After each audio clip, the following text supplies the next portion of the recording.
cool, and I have my sister Amy Hart here today. She's going to be doing the demonstrating, and she's also going to be volunteering to help our softball team, probably on Saturday mornings.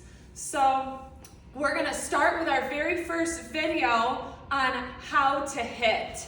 We're gonna go through certain buzzwords or cue words that you can also be using with your daughter to help her remember the skills so it's consistent from what I am teaching at practice to what you are helping with at home. So here we go. First, the very first buzzword that I'm going to refer to is the rest position. I'll say rest. In that rest position, I'm looking for two things. The very first thing is how she's going to hold the bat. Her knuckles should be lined up, and her thumbs should be in a flat resting position. Her hands should be together, and depending on the individual will depend on if they need to be at the bottom of the bat or at the top of the bat, and that is something depending on the pitcher and how their swing is of where they need to adjust, and that's something I'll help with as we go along.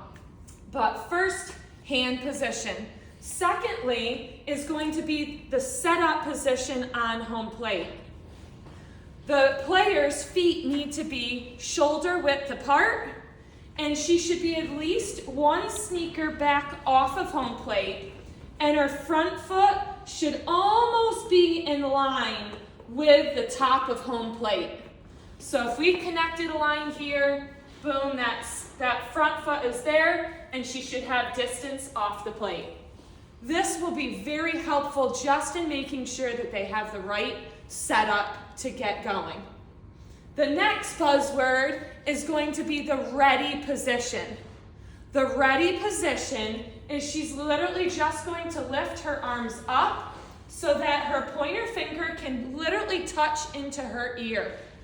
Also, please note, and this is one area in which a lot of people try to help, but a swing from baseball to softball is very different.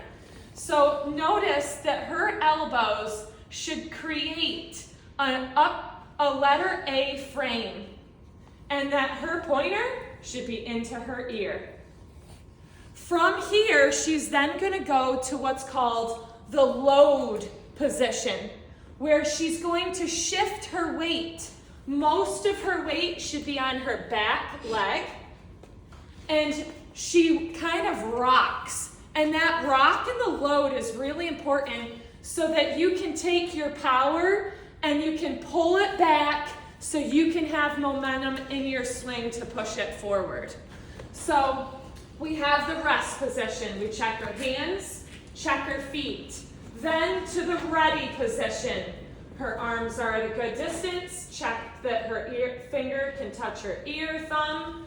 Now, from here, she's in the load, and from there, we are now going to the next buzzword called pop. She's then going to be swinging so that when she makes her pop, she's going to pretend that she has a little tack on her tip that could pop a balloon here, and also a tack on the inside of her knee. So if she had a balloon here, she could pop the balloon there. So it's actually two pops that have to occur. Pop with the arms and pop with the legs at the same time. Now, when that pop occurs, she's then going to extend out her hands. And when she extends out, her one palm on the bottom, which is her right hand, should be facing up. Her other palm should be facing down. This is where she's looking to connect and hit the ball, in that position right here. Last thing is the follow through. And after she does have a backswing, and after she makes connection, she then follows through. So let's review those buzzwords one last time. Rest, hands and feet. Ready, elbows and ear. Load, pop, extend, and follow through. That's the swing we were looking for. Thanks for watching.